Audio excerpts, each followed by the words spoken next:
Hello and welcome to the Neurodivergent Teens Podcast.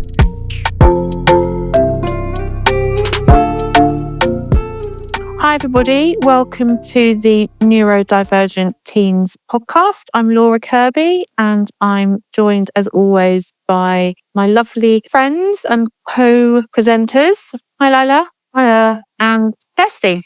Hello. So we are going to be talking to you in this episode about the medical model and the social model of neurodiversity. And that probably sounds like a bit sciencey. We hope we're going to sort of break it down and make it easier for you to understand, because I think it's a really important concept to be aware of, isn't it? It's like it really helps you reframe your neurodiversity as less of like an issue with yourself and more of with like an issue with your environment, which is a really important thing to take into account when you talk about neurodiversity, is how much of it is inherently like disabling and how much of it is simply because my environment disables me. Yes. So Lila, what is the medical model of neurodiversity? And then what is the social model of neurodiversity? So the medical model is the concept that disabled people are inherently impaired and their like ailments are inherently impairing, it's internally impairing, and their needs are the problem. And the social model of disability posits that disabled people are impaired due to a lack of environmental accommodations, as well as stereotypes and prejudiced attitudes and inflexible organizations. So the most like prevalent example would be somebody who needs a wheelchair to get around. The medical model would suggest that they are inherently impaired and that their needs are the problem. And the social model would suggest that the environment is a problem. As an example, if there was no ramps where they were like living, if they went to school or work and they had to go up a flight of stairs, that would be an example of a social model of disability. And I think what you said at the start of the podcast, Lila, is so important, isn't it? Because if we focus on the medical model, then we tend to think, oh, there's something wrong with us. Yeah, we kind of internalize this feeling of, oh, I'm failing the world around me and not the world is failing me. Autism is always going to be at least somewhat disabling, especially for those with internally difficult, like co-occurring conditions. Like I have a lot of issues where my desire to procrastinate stuff conflicts with my need to be like constantly doing stuff, like weird ADHD jumble. And that's like inherently quite difficult for me to get through. The social model of disability doesn't acknowledge this, but it does acknowledge the strengths and social issues surrounding being neurodiverse. And it's so important, isn't it? I think one of the things that I am so conscious of when I'm doing assessments, so I work with two teams. We do autism, ADHD and PDA assessments. And I'm always very conscious that the way that we assess for autism and ADHD and other neurodivergent presentations, we have to almost look at the things that the people can't do. And I think that's a really important point. I think if you've recently had an assessment, you're listening to this, maybe you're recently diagnosed and you read your assessment report, you know, it's probably talking about all the things that you really struggle with and all the things that you find difficult. And I remember when I read my ADHD report, you know, it was quite negative. It was like, you know, Laura spoke about the fact that she finds it hard to concentrate for long periods of time. Laura spoke about the fact that she can feel very impatient in times. Laura spoke about the fact that she procrastinates. It's quite negative reading that about yourself, isn't it? I hate reading mine. Every time I have to send it somewhere or use my report, it just brings this almost blanket of negativity over my character. And I understand why. I mean, these reports do need to point out these factors. However, it would be nice if they would also point out our strengths and our positives. But I had a similar point to what we just said. The assessments, I would say they're not entirely fair all of the time. So, for example, some assessments for various neurodivergent things are aimed and designed for young boys. And that sucks because it means that the girls who are naturally better at masking can fall through the cracks sometimes and not get the real answers that they need, nor the real support. And I've experienced that. And it is just awful because it feels like you're being dismissed of what you're saying. Because even though I'm conveying completely fine, I'm an expert masker. No one would know. But even though I'm conveying my thoughts and my feelings, but because I'm doing it in some not stereotypical way, then I don't receive an answer or support. That's hard. That's a really good example of how the social model of disability kind of intersect with other issues that we have in society, particularly that one regarding sexism, because a lot of girls tend to be encouraged to mask more. And so when you go to get a diagnosis, the fact that you as a woman have to mask more to get by, that is punished by the fact that you are like less accessible to getting a diagnosis. And I've said this so many times, but the diagnosis has been amazing for me because it gave me access to medication. And it took me 18 years to get that diagnosis. And that is so frustrating because I grieve the time if I had medication earlier, what could I have achieved? What could I have done with that support that I deserved? What you mentioned is true. Like, because of a lot of the environmental pressures that neurodiverse people encounter, we tend to grieve for like our childhoods, and we tend to have to kind of have our childhoods at 20, 25, 30, older, because the barriers that were in place when we were kids prevented us from existing more peacefully and comfortably. We were forced into a disability. Yeah.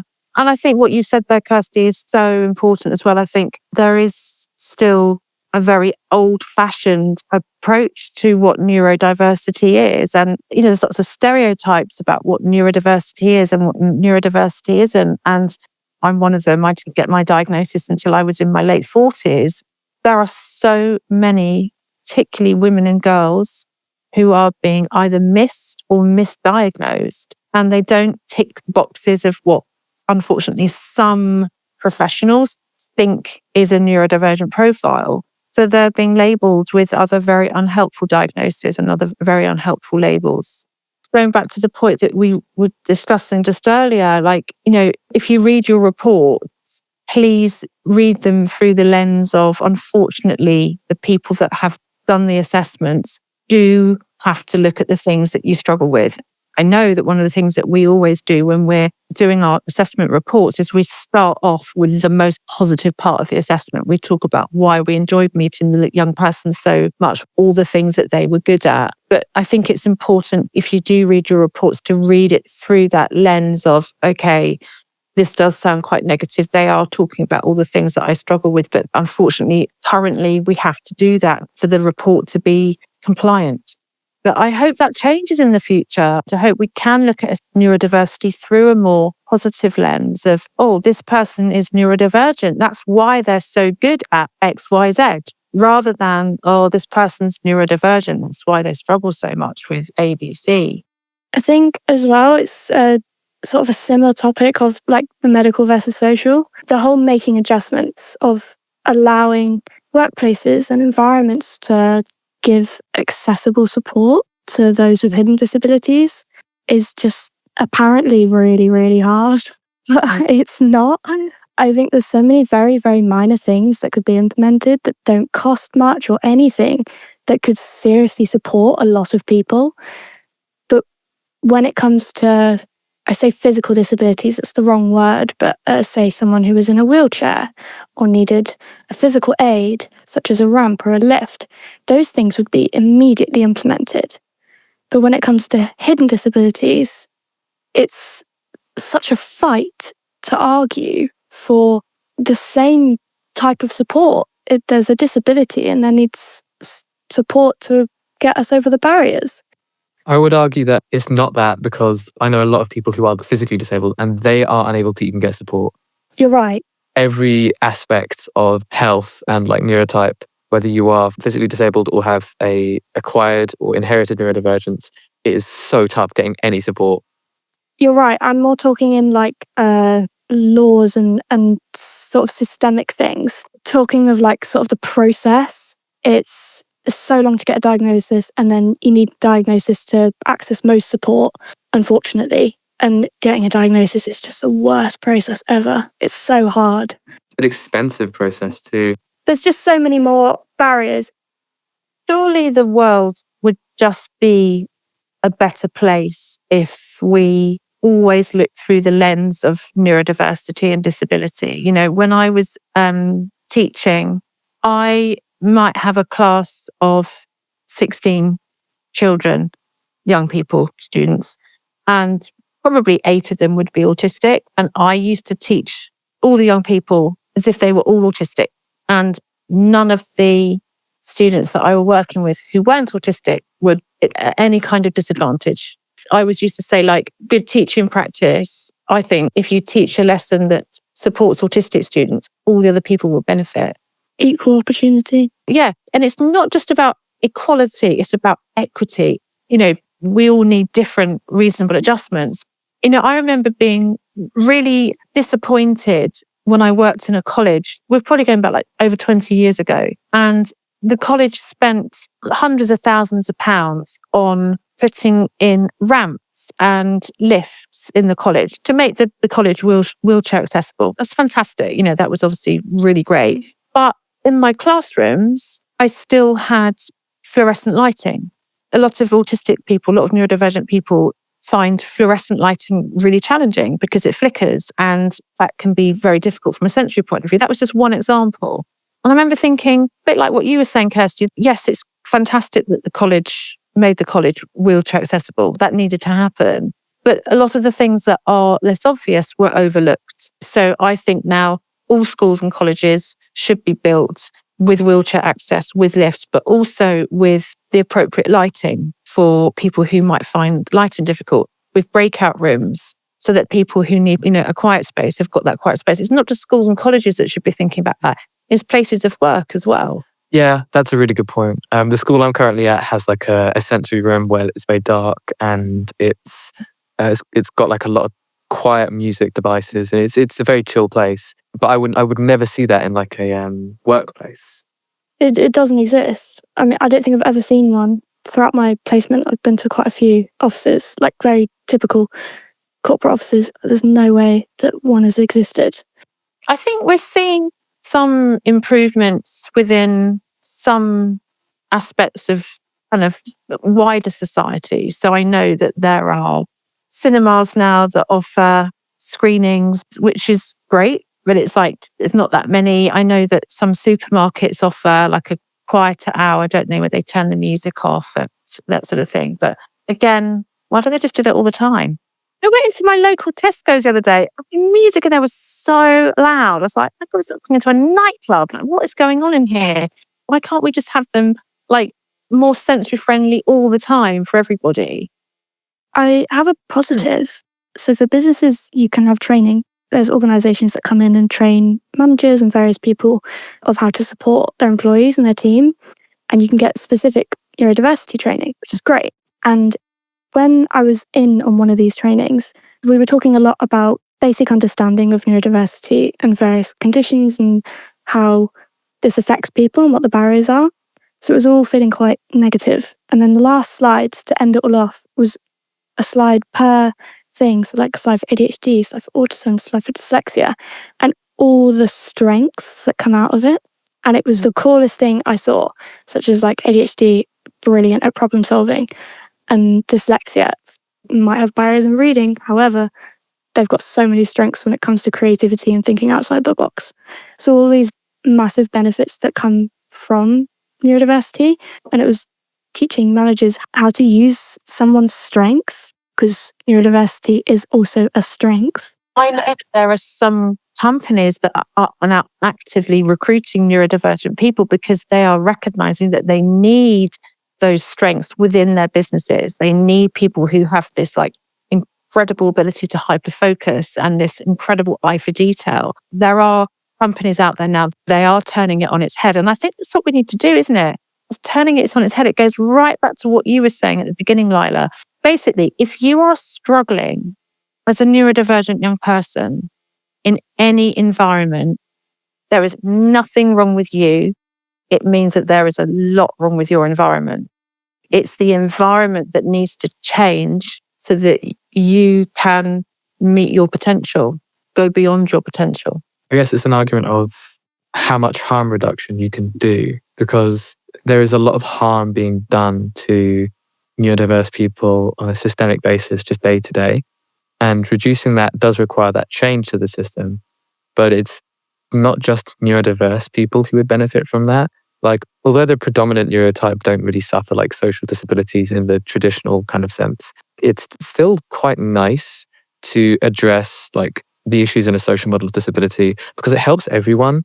A lot of people forget that you can acquire neurodivergence and become disabled. There's a big misconception around disability of like us versus them. Well, I'm not disabled, so it doesn't affect me. But you can become disabled. Like you can develop dementia, you can develop long-term clinical depression. Head trauma can lead to something like that. There's way more. So like it's a win-win situation. If the social needs of disabled people were to be met, it benefits pretty much everybody.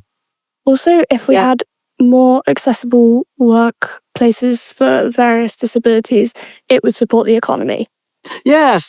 I don't know why people are arguing it, because isn't that what anyone high up wants, is money and good economy? Not only do it for morale, please. It baffles me every day, the barriers we have to face and how much we have to advocate for ourselves. It's something I really struggle with, is I have to fight for myself and I have to fight for my needs. Why can't I just have support? But, you know, that's sort of an issue I cannot fix. It's a very isolating problem. And like, my heart goes out to anybody who's listening to this and can resonate, because it can be a very lonely experience of feeling like there's so much wrong with you and everyone else is doing fine.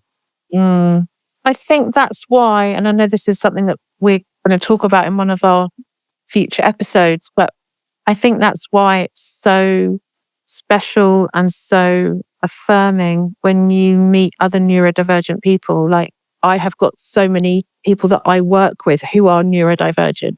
And I think you feel more comfortable then advocating for yourself, don't you? Like, because you know that they're going to understand. But I think also, Kirsty, like, training and awareness of neurodiversity and an acceptance of neurodiversity is so, so important. And then the other thing that I just wanted to mention, which I think I have mentioned in another episode, is I'm doing myself out of work here, but I don't think it's going to happen in my career, unfortunately, is that I would love us to live in a society where you didn't have to get a diagnosis. If you're neurodivergent, you're neurodivergent. You don't have to go through that process, which, as you've said, Kirsty, is difficult for many, many reasons, that you can just say, I am autistic, I am ADHD, I am dyslexic. You don't have to prove that. The same as you don't have to prove your sexuality. You identify as whatever your sexuality is, and people hopefully will accept that. I really hope in the future that people can just state what they are, neurodivergent, neurotypical, and that is enough for the environment to be adapted and changed for you. Or what would be even better is if the environment didn't have to be adapted and changed, because it's already set up for people like us. Wouldn't that be amazing? It's possible, and it could definitely happen. Perhaps even within our lifetimes. It's just, it would take a lot of work. It would, but we can hope and we can dream. Adding on to Lila's point, I think as much as it's a very negative thing that the environment around us is not, it's not okay. But just remember that exactly what Laura said earlier, you're not the problem. Never let someone else or something make you feel like you are the issue, you are the barrier, you are the problem. Because that is the absolute opposite of the truth. And I cannot emphasize that enough. So if it's feeling a bit low, go and Google what your neurodivergent condition has strengths for and see what you can do with them. Yeah, I totally agree. Okay, I think it would be lovely to finish on that positive note. Just focus on your strengths. You know, remember all the things that you're brilliant at. Don't dwell on the assessment report. Use it as much as you can if you need to get the support that you need. Thank you so much, Kirsty and Lila. That was great to chat to you. Thank you, everybody, for listening to the Neurodivergent Teens podcast. And we'll be back again soon with another episode.